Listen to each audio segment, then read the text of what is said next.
Esta é a madrugada que eu esperava, o dia inicial inteiro e limpo, onde emergimos da noite e do silêncio e, livres, habitamos a substância do tempo.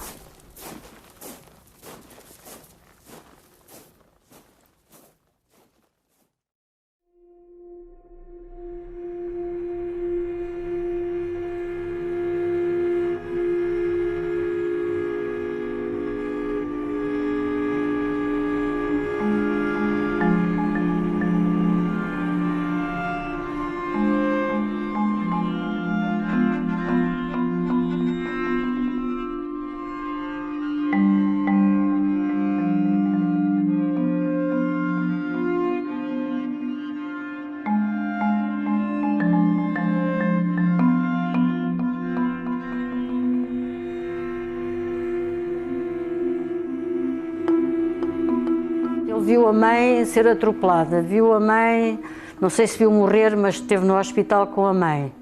Ele só contava o que tinha visto, que ela tinha sido, foi o casaco que se prendeu a um autocarro e foi arrastada.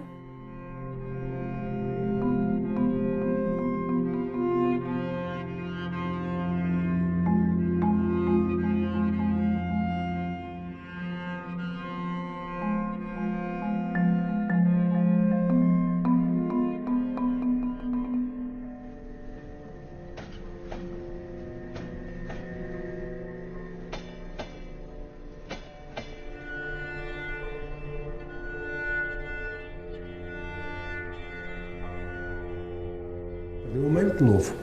Falta-lhe o carinho da mãe, falta-lhe o aconchego da mãe. O pai, para a função que tem, está fora. E o Salgueiro tem que se criar a si mesmo. Criar com estes estímulos. Ele tem que ter isto tudo. Tem que cantar, tem que rir mais alto que os outros. O Salgueiro tem que criar esta personalidade que o ajuda a crescer e a dar-lhe força. Ele tem que ser líder onde está. Senão é sempre um estranho, é sempre uma pessoa que não cativa. As pessoas que estão, normalmente, rebelam-se a de fora.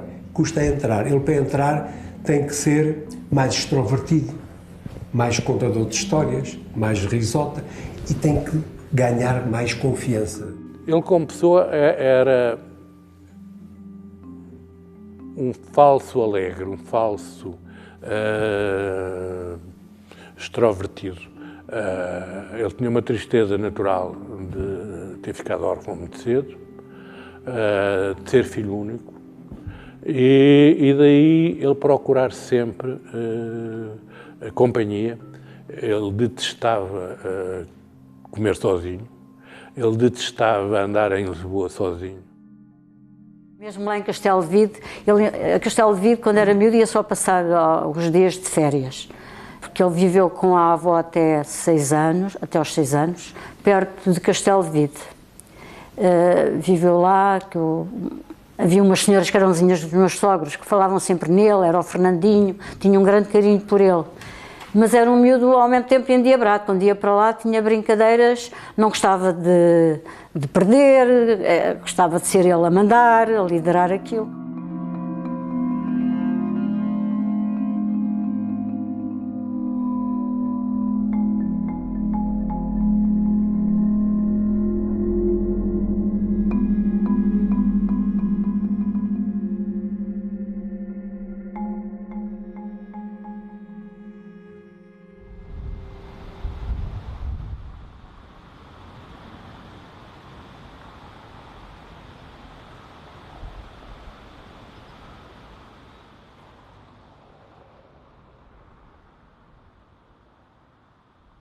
Maia, Conversava-se. Nós o tratávamos, era o Maia. Era o Maia, ninguém o tratava por Fernando. Era o Maia. Salgueiro Maia foi pós 25 de Abril, acho que estou a ser. Era o Maia. Aqui, eu lembro-me de o ver aqui à chegada, com o seu cabelo à escovinha, que é uma coisa muito engraçada, que agora nos poemas, nos ditos poemas, os chamados poemas do nosso livro de finalistas, toda a gente se refere. Toda a gente se refere ao cabelo à escovinha dele. E numa altura em que começamos a ter os cabelos compridos, ele era precisamente antagónico. Escovinha. Cabelo à escovinha, sempre o conheci assim. Pá. A recordação que eu tenho dele é que era um fulano Epá, muito assertivo, como agora se diz.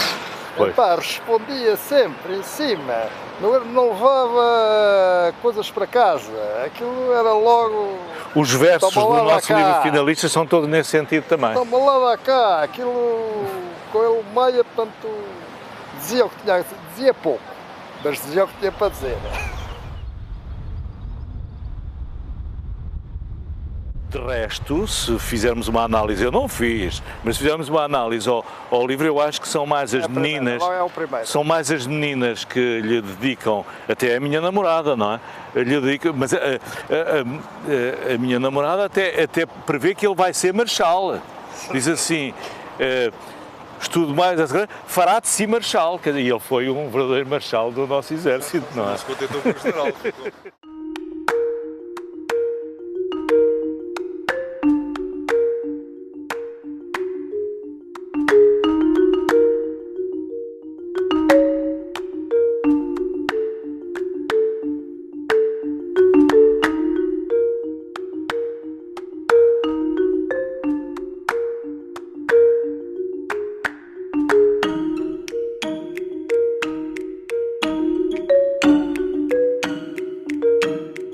Eu desse curso, mas dessa época, recordo o Salgueiro Maia porque ele era uma figura que não passava despercebido. O Salgueiro Maia, na altura, jovem aspirante de cavalaria, instruendo, era o homem das perguntas, era o homem das questões, era o homem do porquê.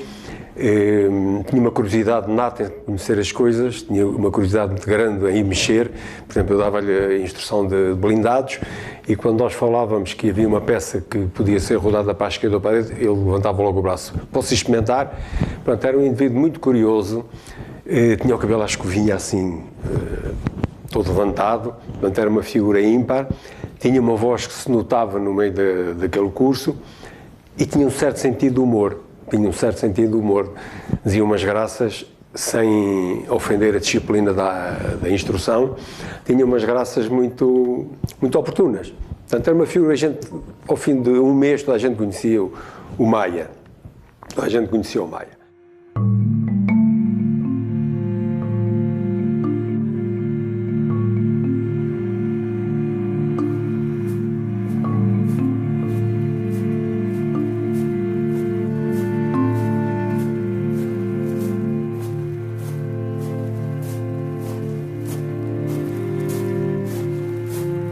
A guerra colonial tem um enorme, eu diria mesmo gigantesco impacto sobre a sociedade portuguesa.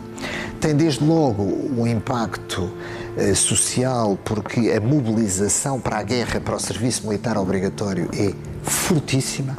Há uma fase da década de 60 que, em termos de mobilização militar, Portugal só é excedido por Israel.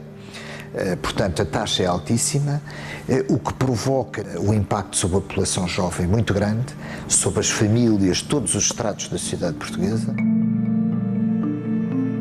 Nós pertencemos a uma geração que foi educada na ideia de que Portugal desempenhou um papel fulcral na história da humanidade, que, sendo um país pequeno, tinha capacidade de se projetar pelo mundo, que tinha projetado uma cultura. E nós sentíamos herdeiros dessa história e herdeiros também da responsabilidade que essa história nos dava. E é isso que, em boa parte, faz com que eu e outros camaradas meus e o Salgueiro Maia entendamos que devemos ir para a Academia Militar. O curso de entrada de 1963, que é o meu, é um curso em que ainda se oferecem para ingressar na Academia Militar cerca de 200 ou 250 jovens que tinham acabado o 7º ano e que poderiam ter ido para outras universidades, para outras escolas.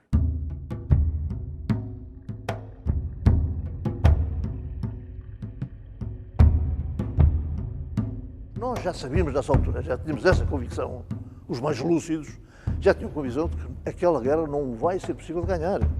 Porque num território como Angola, e nós já tínhamos nessa altura cerca de 230 mil portugueses, jovens portugueses, 21 anos, força de trabalho, que era retirada daqui de Portugal para ir para a guerra, não sabendo como é que voltava de lá, se voltava dentro do caixão ou se voltava sem uma perna. E aquela guerra não era possível de vencer, porque bastava, por mês, os guerrilheiros porem uma mina anticarro que arrebentava com uma GMC e matava 2 ou 3 soldados portugueses para a guerra continuar, com todo aquele aparato logístico. 40% do orçamento do Estado era destinado ao Ministério da Defesa para continuar a guerra. Epá, num país como o nosso, nós sabíamos que aquilo não era possível. O próprio Spínola, nessa altura, dizia: esta guerra não vai ser possível de ser vencida militarmente. Tem que haver uma solução política para isto.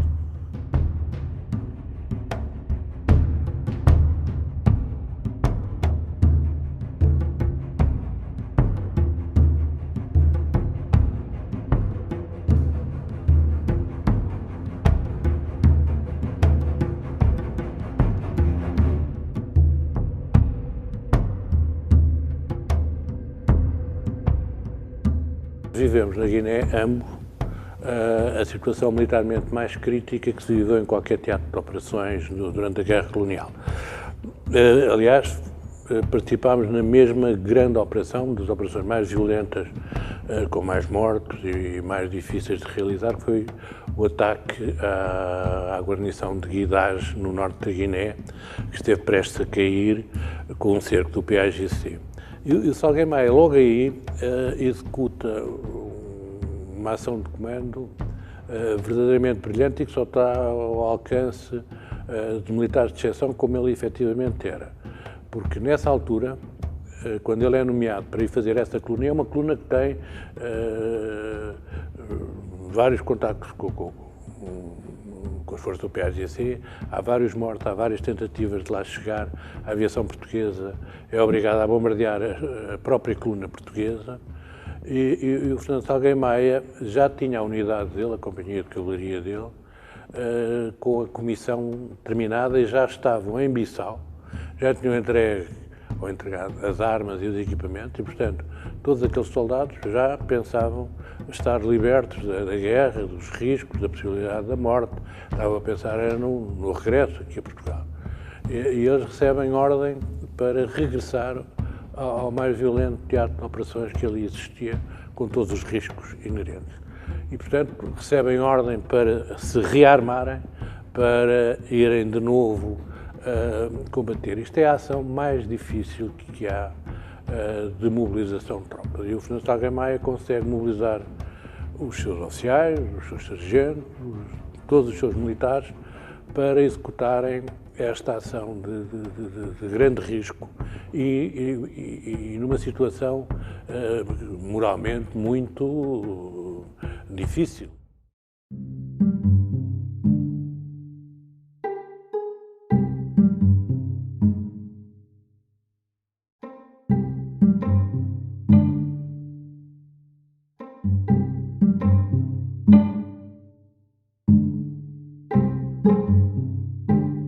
Ele gostava de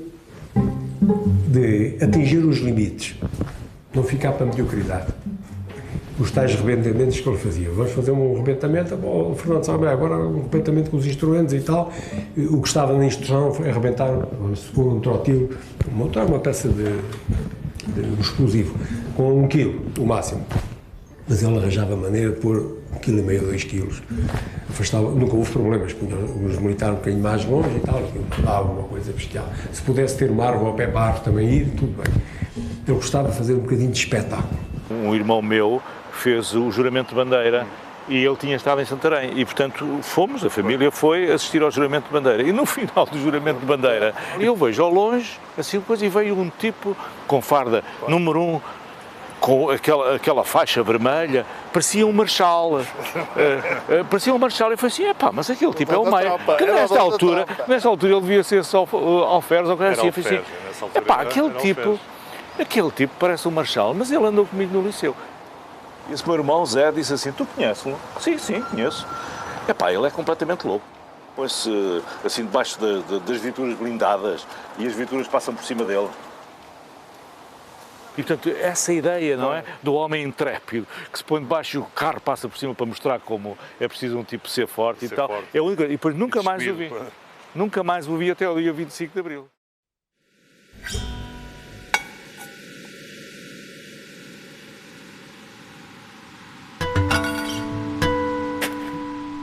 Eu vim dar aulas para o Liceu de Santarém, fiquei hospedada numa casa que recebia professoras e alunas. E, portanto, havia também alferes que estavam na escola prática, que também eram professores. Portanto, havia assim um grupo de professores e militares que conviviam aos fins de semana, etc. E, portanto, foi assim, eles iam até à casa onde eu estava hospedada, reunir o grupo, e eu comecei a fazer parte do grupo. Ele pensava que eu era aluna, mas ele é que dizia isto a brincar. Pensava que eu era aluna e saiu-lhe uma professora.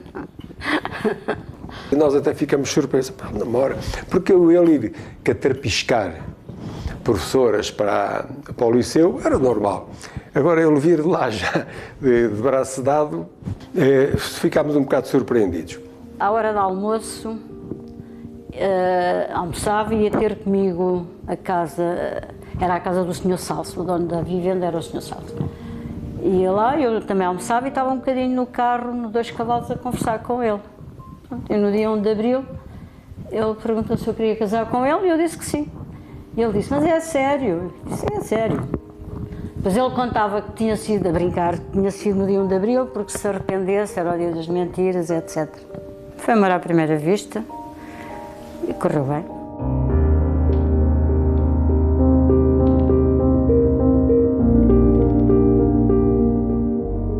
Penso que tem uma relação de uma grande cumplicidade. Penso que ela o percebeu muito bem e penso que ele teve também nela um apoio até para os excessos que ele fazia.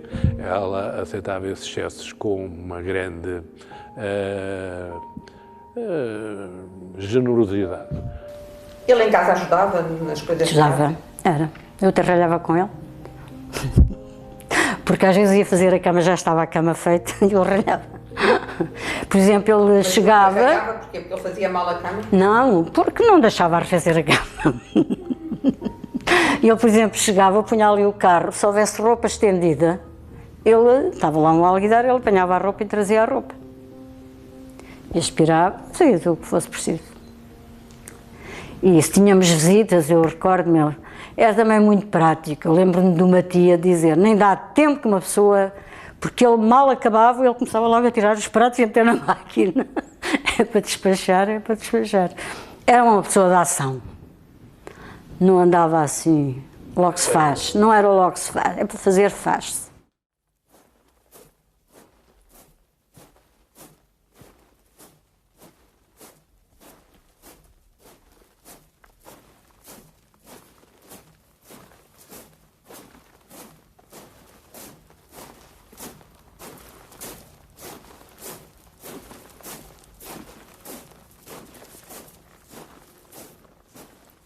Chega em novembro e logo em 14, 15 de novembro faz-se uma reunião na área de Santarém, nas Aveiras de Cima, onde aí objetivamente o Vasco Lourenço nos pressiona a nós e aos paraquedistas para que encabeçássemos o movimento.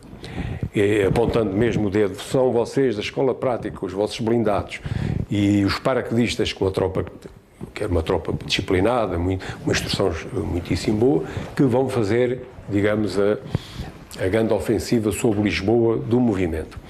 É a partir desta data, portanto, novembro, o Fernando tinha chegado há 10 dias, mais ou menos, que nós aqui interiorizamos que temos de fazer uma ação militar e que somos nós, escola prática, que a temos de levar avante. Na viagem de regresso, os primeiros 10 minutos, que foi um silêncio sepulcral no carro. Eles iam os quatro no carro, e que a certa altura que o Salgueiro Maia que quebra o silêncio e que diz: até e agora? Vocês viram o que é que o Vasco nos disse? E agora?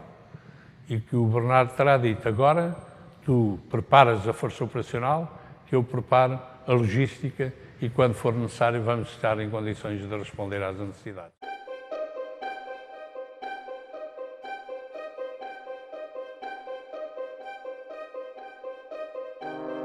O Salgueiro Maia, dei-lhe a missão, era a unidade principal, dei-lhe a missão em minha casa. Chamei a Oeiras em minha casa e Salgueiro Maia.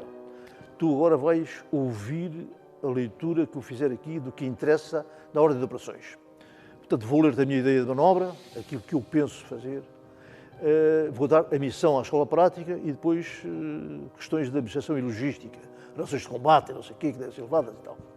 E eu, no fim, perguntei-lhe, pronto, é isto. Percebeste tudo? Tens alguma dúvida? E disse, quero fazer-te 2 perguntas. Ok, diz lá. Primeira pergunta, temos generais do posto de comando? Temos generais do posto de comando? E eu disse, temos, então, os generais, sabes que temos generais do posto de comando, Era mentira.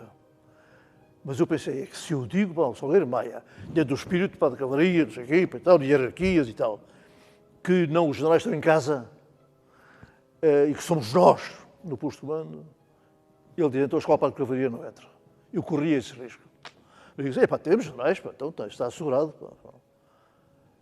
Segunda pergunta, temos programa político para base, então. Eu temos, está nas mãos do Vítor Alves, o Melo Antunes, foi no dia 23, madrugada 23 de março, para os Açores, mas antes disso, fizemos leitura do programa político com ele, em casa de Vítor Alves, e o Melo Antunes entregou ao Vítor Alves essas bases programáticas e temos isso assegurado. E pronto, e ele pergunta-me, com certeza, temos bases programáticas já. Tens mais alguma pergunta a fazer? Não, está tudo, ok. Pronto. Confiei plenamente no Salgueiro Maia e ele fez um belíssimo trabalho. Sabia que ele andava em reuniões, até no dia 23. No dia 23 ele recebeu um telefonema, já estávamos deitados e ele disse, se calhar é hoje. E foi encontrar-se com alguém num café, não sabia que ia acontecer alguma coisa. E no dia 24 ele disse-me para eu estar atenta àqueles sinais da rádio e pronto, sabia perfeitamente.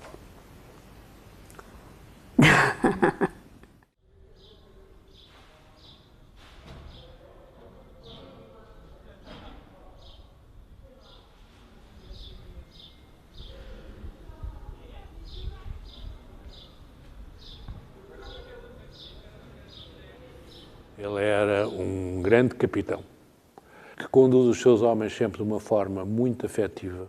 Ele tinha sempre uma relação de grande afeto com os seus subordinados. É também essa relação de afetos que lhe permite preparar a coluna militar que ele traz de Santarém, porque as viaturas que ele traz eram viaturas muito antigas, eram viaturas muito gastas, eram viaturas utilizadas na instrução e, portanto, vão ser sujeitas a um esforço enorme para Santarém até aqui a Lisboa. A maioria não sabia de nada, só souberam ao meia-meia da manhã. Este convencer as pessoas tem muito a ver com a maneira de ser do Salgueiro Maia, com a sua convicção, com a sua generosidade, consegue arrastar o pessoal todo com ele.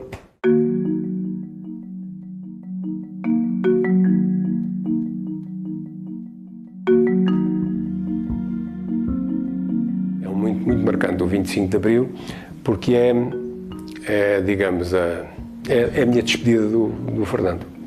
Vamos lá ver. Há ali uma construção de um sonho,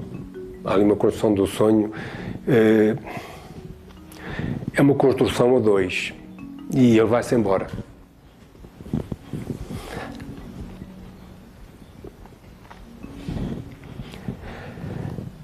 É difícil, Foi um momento muito difícil, digo sinceramente, muita opçãozinha. Foi um momento muito difícil porque íamos trabalhar no vazio. E eu ficava. 2 da manhã? Eram 2 e tal da manhã, 3 horas mais ou menos. O Fernando, tem que ser, vamos embora. E ele pergunta-me assim, ouve lá, sabes se eles estão a sair? Não sei, sinceramente não sei se eles estão a sair, mas os sinais dados para a rádio foram substantivos, foram positivos, Portanto, se o primeiro saiu, está controlado, se o segundo saiu é porque não foi detectado, está tudo a correr bem e vamos embora. Olha, eu vou preparar os carros. E diz ele assim, olha, se isto correr mal, se eu chegar a Lisboa e não aparecer ninguém, eu esquecer aquilo tudo e regresso a Santarém. Foi um momento importante, dando-lhe um grande abraço, parámos, então, aquele abraço levou uns 2 ou 3 minutos, porque admito que houvesse alguma incerteza do lado dele. falando à maneira ribatejana, ele ia para os cornos do boi. Eu era o rabejador. O muito importante fosse o meu papel, ele é que ia para os cornos do boi.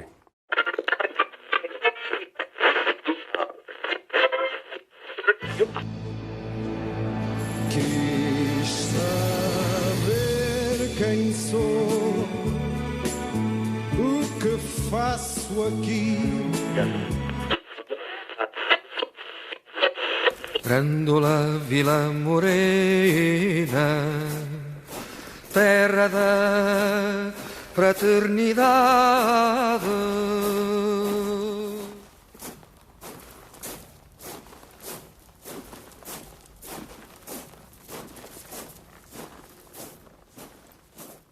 Na noite 24 estive à espera, a minha casa dava para aquela avenida principal de Santarém, onde a coluna passou. Espreitei pelos buracos dos stores, vi passar a coluna. Entretanto, tinha lá estado uma colega em casa, que eu vim ao carro, encontrei a colega, perguntei-lhe se ela queria subir, ela aceitou. E, portanto, ela depois é que dizia que eu estava com um comportamento estranho, porque não atendia ao telefone.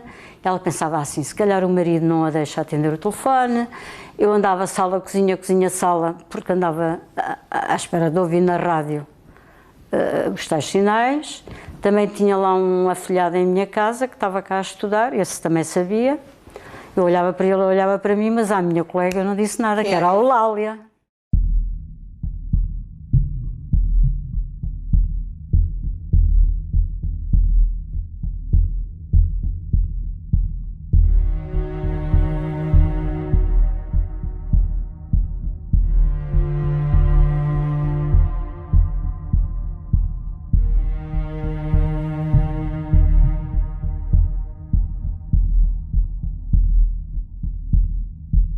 A certa altura, lá para o fim da manhã, 11 e tal da manhã, o Salgueiro Maia, através da rádio, entra em contato comigo e pergunta: Oscar e tal, pá, preciso pá, de que seja feito aí pelo posto comando, seja tomada uma ação e tal. Disse: mas o que é? O que é que há e tal? Preciso imediatamente de um oficial superior para aqui do Torreio do Paço. Um oficial, mas para que é que preciso de um oficial superior? Pá? É necessário pá, aqui o major e tal. Eu, mas porquê? Pá? Explica-lhe lá porquê. Pá. É porque é para ir ao gabinete do Ministro do Exército, pá, porque ele está lá. Isso é pá, ótimo, então vai lá prendê-lo, pá. Era uma das missões que eu lhe tinha dado. Em minha casa, mas eu só faço isto, eu tinha-lhe dito, pá, mas eu só faço isto, chega ali, boto o dispositivo e eu disse: olha, se por acaso o Ministro do Exército estiver no gabinete, vai lá prendê-lo. Nunca imaginei que o Ministro do Exército estivesse mesmo pá, no gabinete, àquela hora da manhã. Está no gabinete, então vai lá prendê-lo, pá. Não, mas não pode, porque o regulamento de disciplina militar diz que um oficial general só pode ser preso, detido, no mínimo, pá, por um oficial superior. E eu sou só capitão. Isso, pá, ó Salgueiro, pá, estamos ó Lima 7, pá. Estamos, pá, numa ação de guerra, pá, de combate, pá. Não ligues a isso, pá, vai lá. Não, eu quero aqui um oficial superior e tal. Há todo um conjunto de, vamos lá, de procedimentos que estão metidos dentro de uma pessoa, não é fácil. Eu já vi ateus entrar numa igreja e benzerem-se. Eu já vi. É um ato irrefletido. É um ato irrefletido. Eu sou um ateu, entro na igreja, faço. Portanto, o Salgueiro Maia fez a continência ao primeiro-ministro que prendeu. Dá licença, faz. Eu podia ter dito: olha, tu estás preso. Mas isto não faz parte da índole na formação académico ou militar do Salgueiro Maia e de qualquer oficial.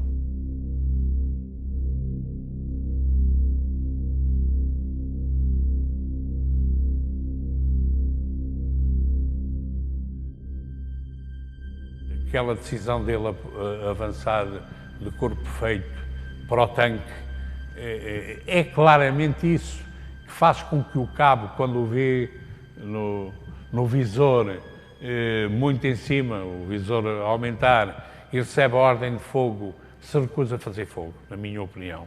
Os únicos atos individuais de coragem foram feitos por Fernando. Quando ele vai sozinho enfrentar os carros de combate na Ribeira das Naus, quando ele vai sozinho para dentro do quartel dos inimigos, o quartel do inimigo, salvo seja, como é evidente, do Carmo. Ele vai sozinho, não arrasta ninguém com ele. É um ato de coragem individual muito grande. Ele não recebe praticamente apoio do movimento, recebe em termos morais, como é evidente, mas ele assume o comando no Terreiro do Paço. Não tem ninguém. E quando Salgueiro Maia decide, é chamado pelo Junqueiras Reis, está dentro de um carro de combate, venha cá e tal. E o Salgueiro Maia mete uma granada no bolso e avança sozinho, pede aos oficiais dele para conterem a multidão, mas fica uma cortina, uma massa enorme do povo atrás do Salgueiro Maia. E o Salgueiro Maia avança até determinada altura, para aí uns 30, 40 metros dos carros de combate, que estão alinhados com o brigadeiro, e o brigadeiro, venha até aqui. E ele diz, não, o senhor venha até aqui. O senhor brigadeiro venha até aqui e tal. Tem uma dignidade muito grande, porta-se muito bem. E ele disse-me, não, ele levei a granada, e disse, quer que levaste a granada do bolso e tal. Levei a granada, porque se ele mandasse disparar contra mim, eu tirava imediatamente a granada, podia eu morrer também. Mas ele ficava ali, era vingado, mas era vingado imediatamente. Ele, Salgueiro Maia. O povo neste momento entra, é a primeira possibilidade que tem desde há algumas horas de entrar aqui no Terreiro do Paço, de modo que isto é um pouco festa, eu diria que isto é um pouco surrealista, assim, à maneira portuguesa, não é? É uma revolução que acontece e as pessoas participam nela, assim, com muita curiosidade, como se isto fosse, sei lá, até uma peça de teatro ou um filme, as pessoas estão a assistir às filmagens de uma coisa qualquer que vai suceder.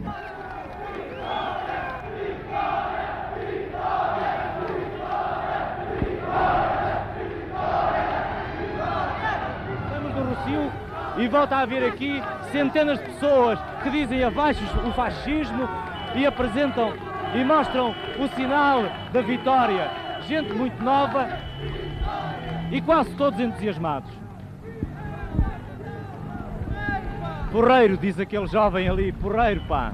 Muitos populares que correm à mesma velocidade da viatura. E já estamos a entrar precisamente, estamos em frente da Escola Ferreira Borges e vamos entrar precisamente no Largo do Carmo.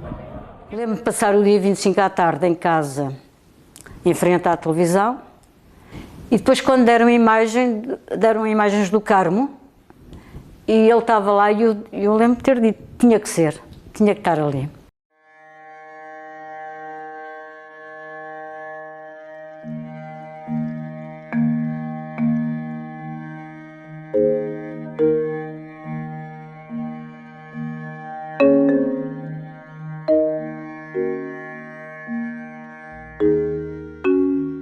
Consigo finalmente, porque eu não conseguia passar porque não tinha carteira profissional e os militares não deixavam passar e tal. Quando eu consegui finalmente passar, vou ter com o fotógrafo, que aquilo estava com alguns fotógrafos, que era aquele que era meu amigo já, que era o chamado Carlos Gil.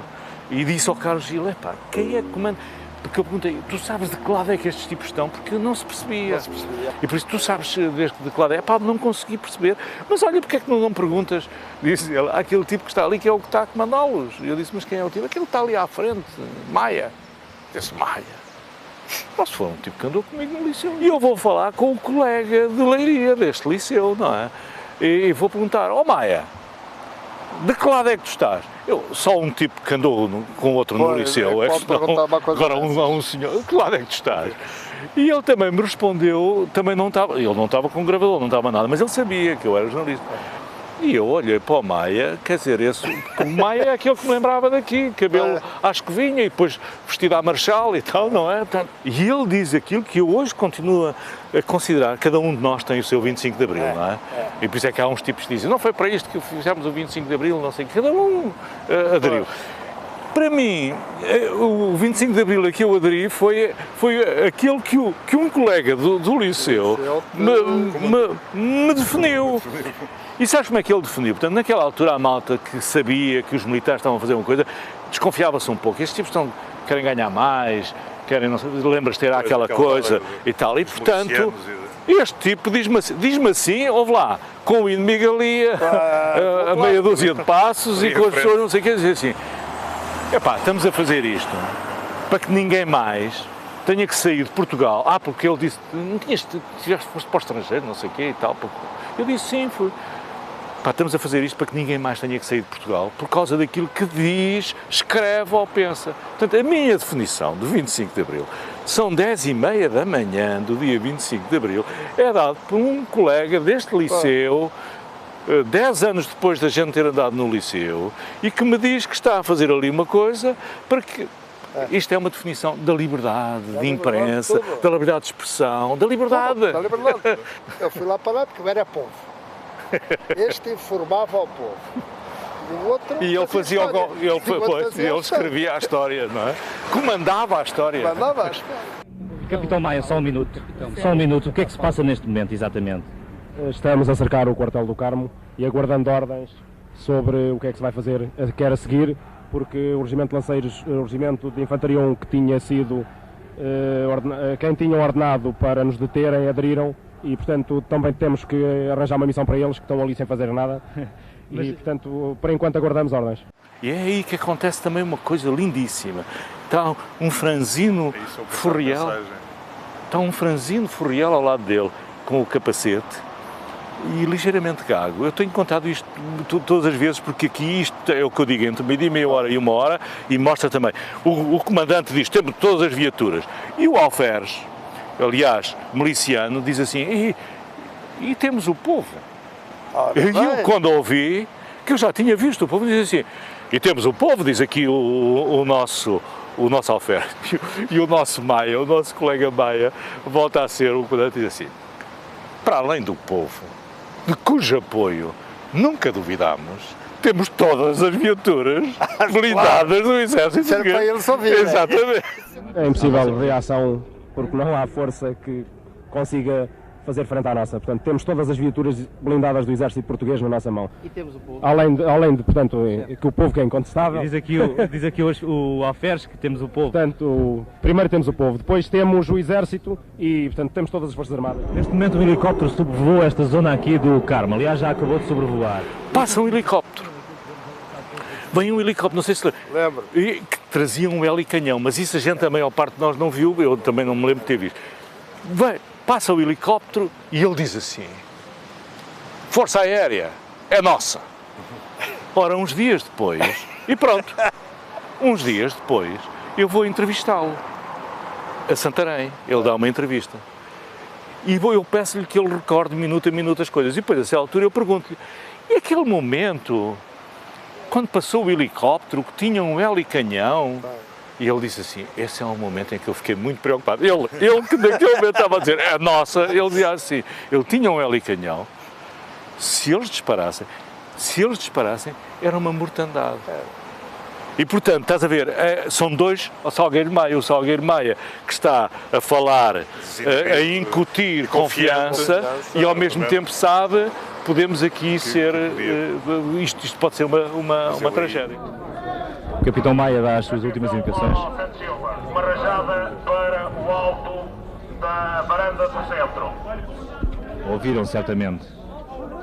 Uma rajada para a varanda do alto, no centro. Vamos ouvir.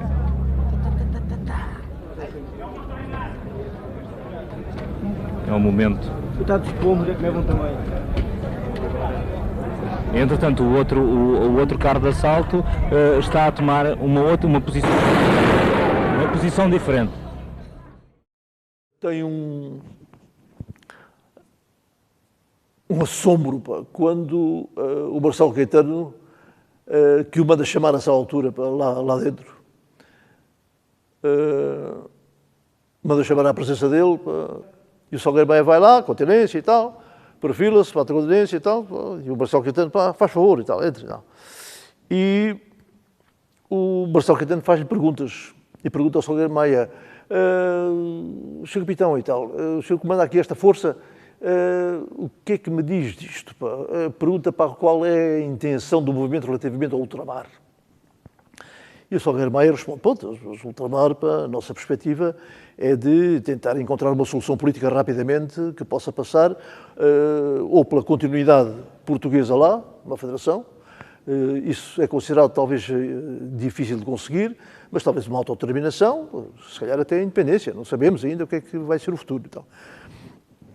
O Marcelo Caetano fica um bocado combalido com aquilo e tal, e depois pergunta, há generais há generais, não, temos generais, sim senhor e tal.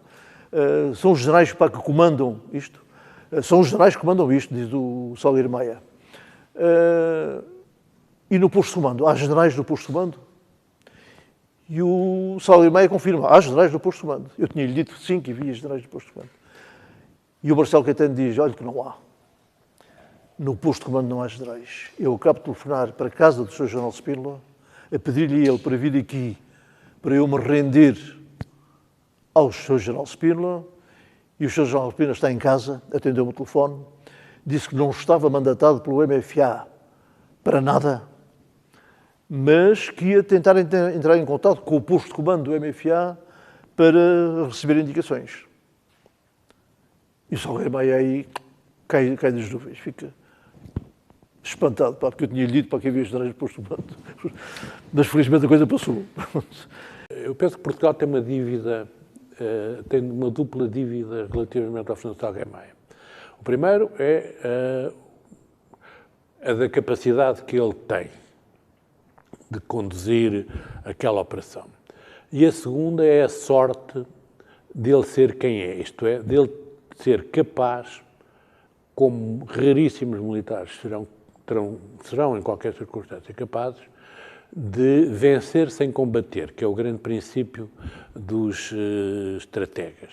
Isto é, a ação militar dele, quer cá embaixo no Terreiro do Paço, quer depois no Carmo, é uma ação de resistência à tensão limite.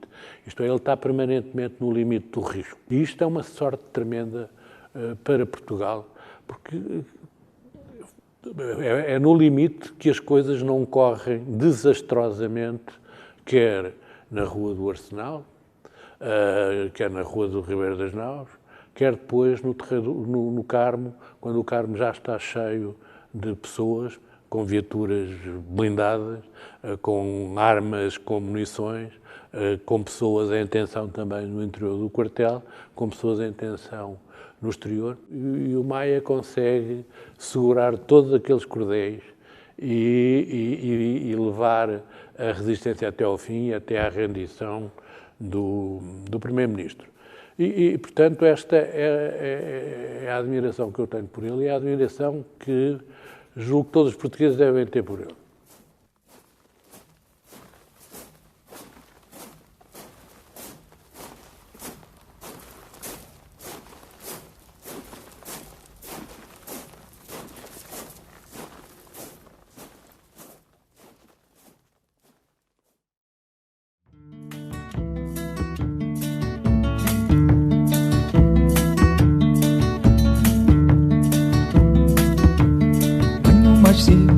Numa sentada que eu pago já.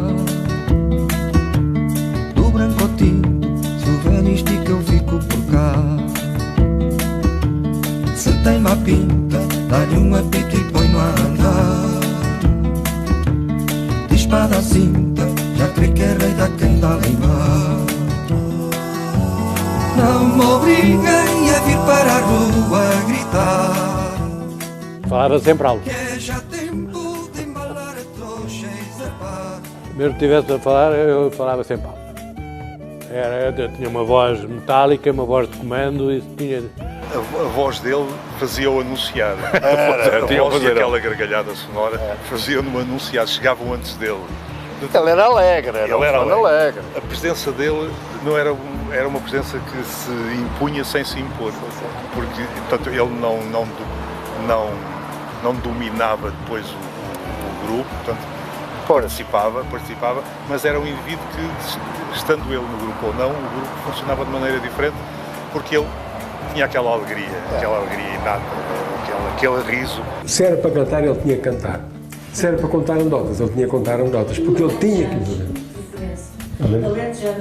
Ele tinha que cantar, ele tinha que fazer uma participação. Era um homem que não passava despercebido.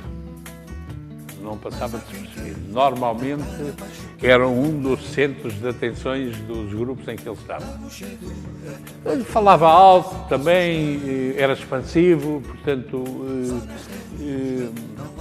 pronto, não se encolhia. Ele tinha um carro com 2 cavalos, com uma cor berrante, tinha uns chifres de uma vaca à frente ou de um boi à frente e tinha um zurro, que fazia um zurro muito grande.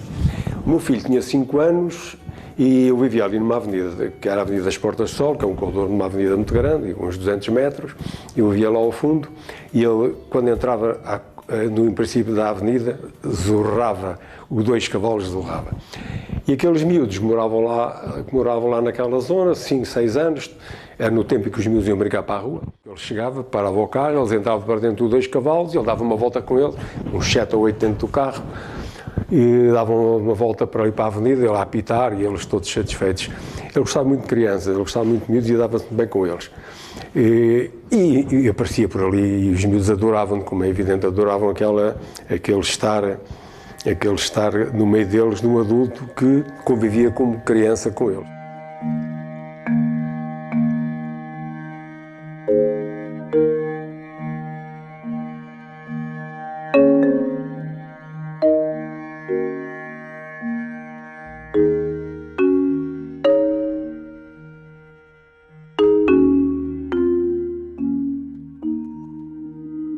Nós estávamos no Algarve e aparece a GNR lá na praia e estava lá a minha mãe.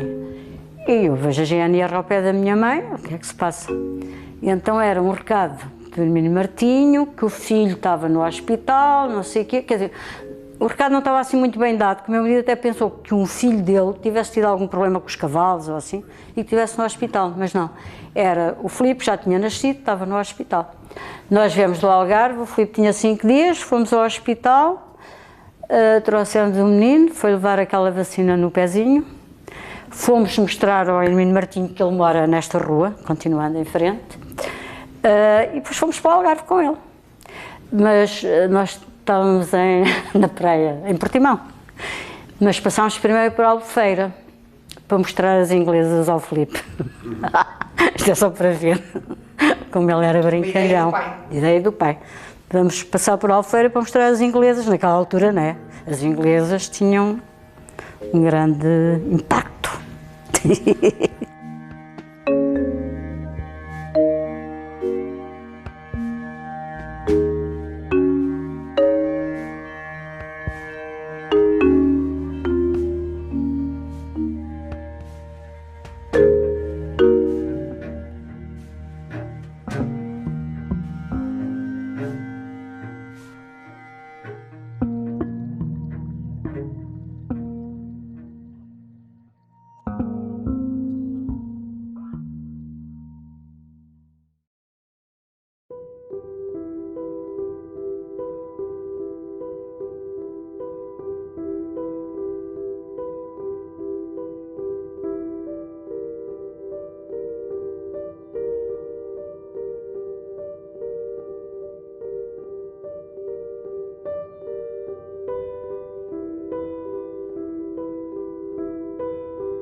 Viveu dias de muita mágoa e de muita tristeza, porque se sentia maltratado. Porque ele foi para os Açores, segundo o que eu entendi na altura, indevidamente.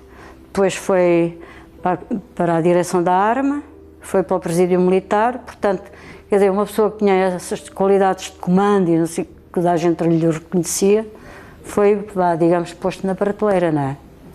Portanto, ele sentiu-se realmente maltratado e ouvi-lhe dizer várias vezes, quer dizer, tratam-me como se eu fosse um traidor à pátria, então que me julguem.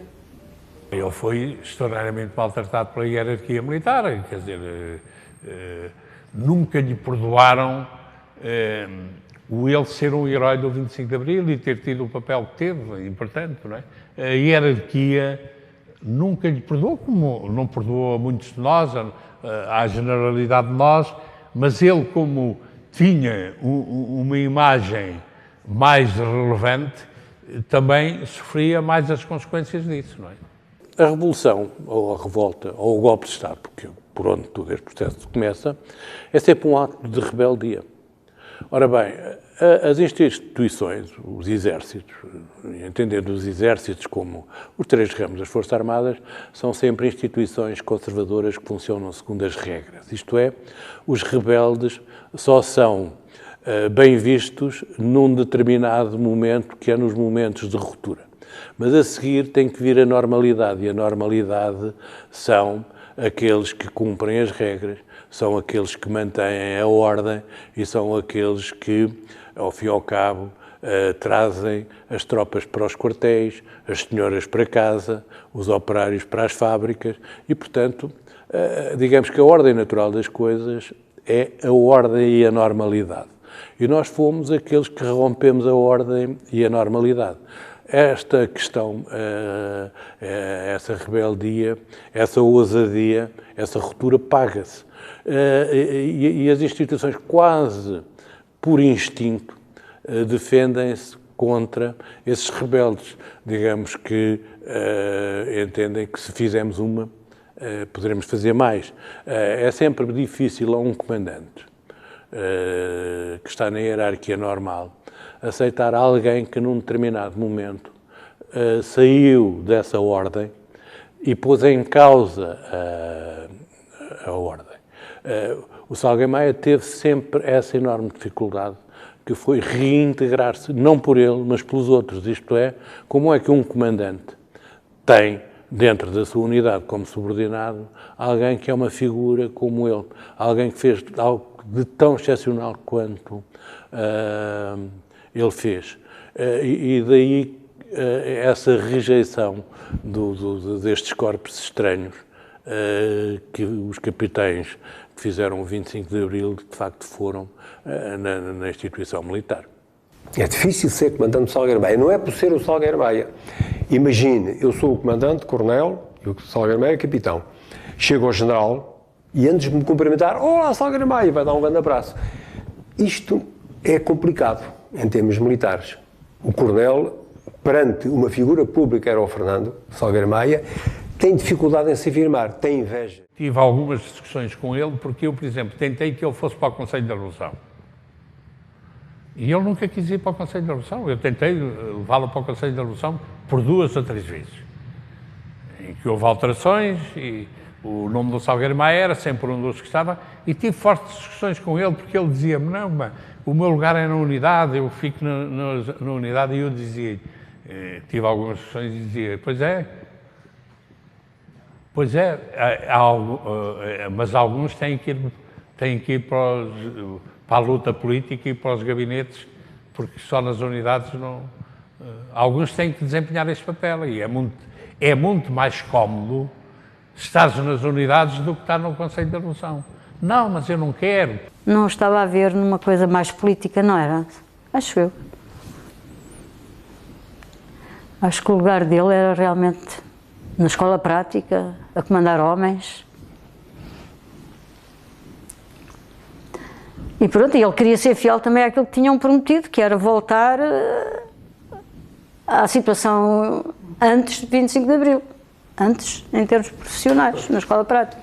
Ele nunca quis porque ele tinha a noção que o Conselho da Revolução representava o poder e que esse poder iria mais cedo ou mais tarde fazer aquilo que tinha que fazer, que era repor a ordem. E ele esteve sempre do lado daqueles que contestavam a ordem, embora sem ser um indisciplinado, que ele nunca foi.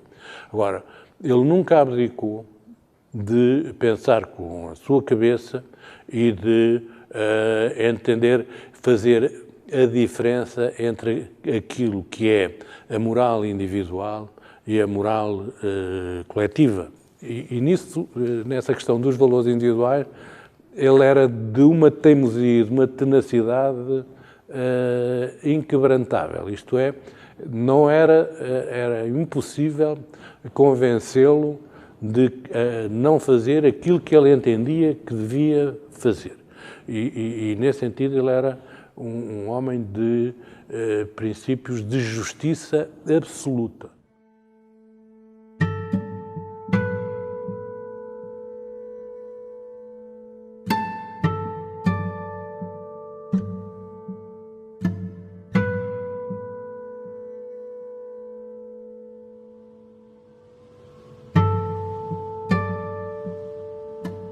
Tenho um problema, tenho aqui com uma chatice, tenho aqui com um problema qualquer, e isso vai-se avolumando à medida que a preocupação dele aparece na cara dele.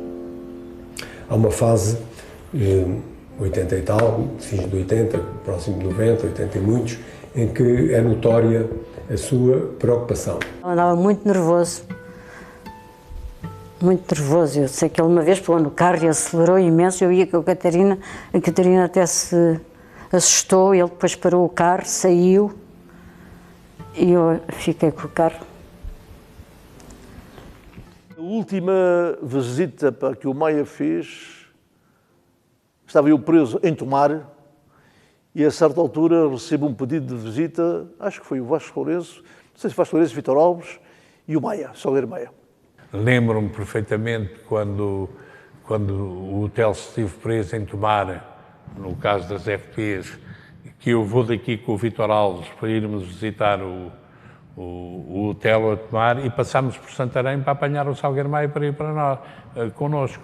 E lembro-me que quando ele entra para o carro, nos diz aos dois, eu estou com um cancro. Foi um murro no estômago. Eu recebo e tal, trocamos impressões, o que há e tal. E a essa altura, quando a conversa já estava a extinguir-se, o Salgueiro Maia diz, bem, eu estou aqui também para te dar um abraço, e é um último abraço, é um abraço de despedida. E dizemos, porquê? Vais para Timor, Perguntei eu. Não, é que eu estou com um cancro nos intestinos. Estás agora com um cancro? Estou porque fiz uns exames, fui ao médico, o médico saiu do gabinete, deixou os relatórios em cima da secretária e eu fui lá ver, vi o nome daquilo, que era um nome científico qualquer, depois fui lá aos livros ver o que era e é um cancro. Ele tinha saído de uma forma ilegal do hospital e, portanto, tinha que entrar por uma porta que não era a normal. Ele saiu do hospital ACP. E estava internado, saiu, bebemos uma última cerveja num snack bar ali em frente à Casa de Saúde Militar, na Estrela, e ele, para entrar, passou por um gabinete onde estava um processo dele que ele leu e soube.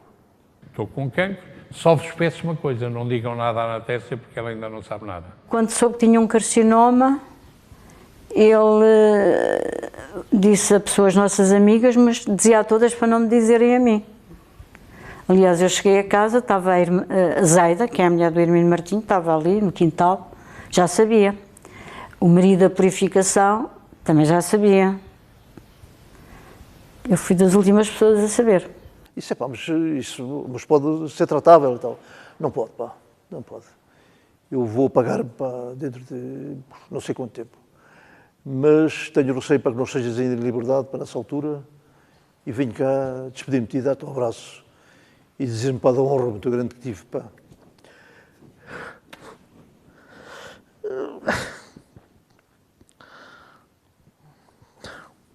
em ter participado no 25 de Abril.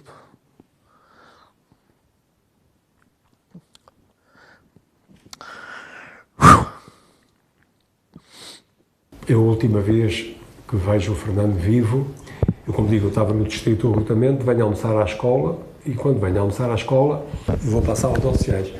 A sala de oficiais, que era contígua à messe, estava tudo fechado. Eu entrei e vou abrir um store para dar um bocadinho de luz, para ler o jornal, para estar ali entretido. E eu, quando vou a puxar o store, vejo um vulto sentado num banco, no sofá. Mãos na cabeça e tal. E olhei, vi que alguém estava com problemas. E acercando, uma questão de amizade, alguém está com algum problema e tal. Quando vou acercar, vejo que é o Fernando Salgueiro Maia. E chego-me, está o Fernando. E sentei-me ao lado dele e tal. E eu pus assim a mão no braço e ele estava, então. O gajo ganhou. O gajo ganhou. Não, o gajo ganhou. Não aguento mais, o gajo ganhou. Completamente derrotado. Dou-lhe o braço, mas ele está completamente, como nunca o tinha visto assim. Olha a base e tal.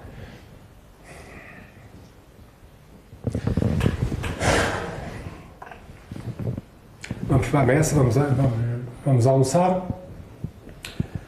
O Fernando sentou-se e, passado um minuto, levantou-se. saiu. Eu disse ao comandante, meu comandante, alguém que vai lá comigo. Eu tenho dificuldade em andar, eu não tenho velocidade para ir andar. Julgo que foi o Abrantes, o Panarra Abrantes, que foi atrás dele. Foi um outro oficial, o comandante. Nunca mais, já não o vi vivo, nunca mais o vi.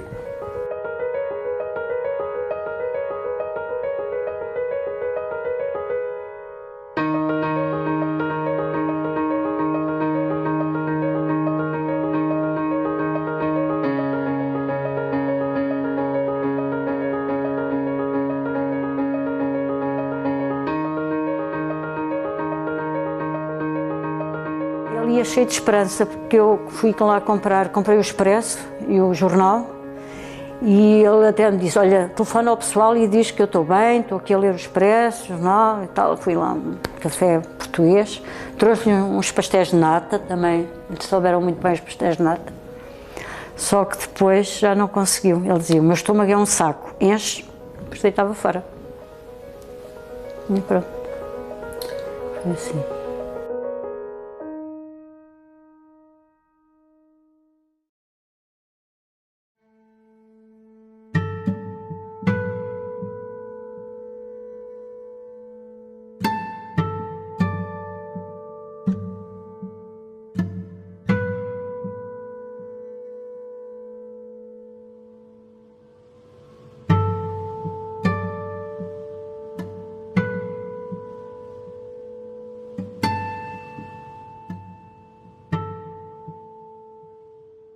Tenho a mágoa de não ter estado cá quando ele faleceu. Eu estava de visita a Jerusalém e chorei no Muro das Lamentações, tentando cantar-lhe a Grândola Vila Morena com a mão no muro.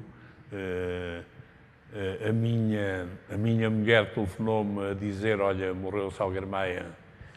Ele já estava mal quando eu fui. Morreu o Salgueiro Maia e deixou uma carta em que pede para lhe cantarem a Grândola Vila Morena no funeral. E a minha reação foi, eu sei porque ele contou-me que ia escrever isso. Ele contou-me que ia escrever isso e talvez não se saiba bem porque é que ele escreveu isso, mas ele disse-me a mim, eu vou escrever e pedir para vocês me cantarem a Grândola Vila Morena no funeral, porque vai haver muitos indivíduos que oportunisticamente vão querer ficar na fotografia no meu funeral e eu vou obrigá-los a cantar, ou pelo menos a ouvir cantar a Grândola Vila Morena. A Salgueiro Maia, aquele que na hora da vitória respeitou o vencido, aquele que deu tudo e não pediu a paga, aquele que na hora da ganância perdeu o apetite, aquele que amou os outros e por isso não colaborou com a sua ignorância ou vício, aquele que foi fiel à palavra dada, à ideia tida, como antes dele, mas também por ele, Pessoa disse.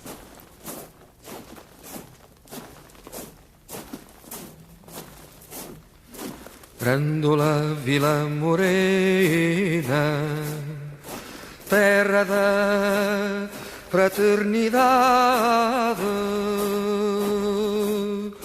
o povo é quem mais ordena, dentro de ti a cidade, dentro de ti a cidade, o povo é quem mais ordena,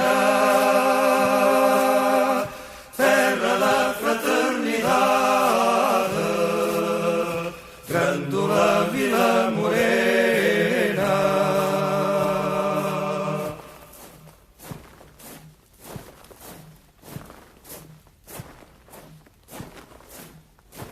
Em cada esquina um amigo, em cada rosto igualdade,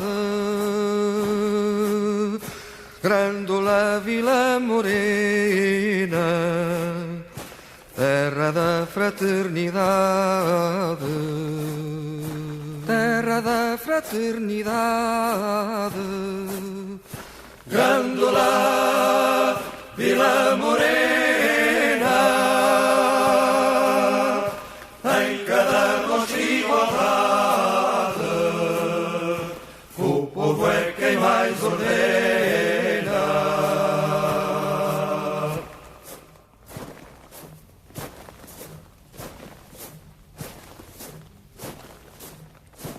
à sombra de uma azinheira que já não sabia a idade. Jurei ter por companheira Grândola a tua vontade, Grândola a tua vontade. Jurei ter por companheira à sombra de uma azinheira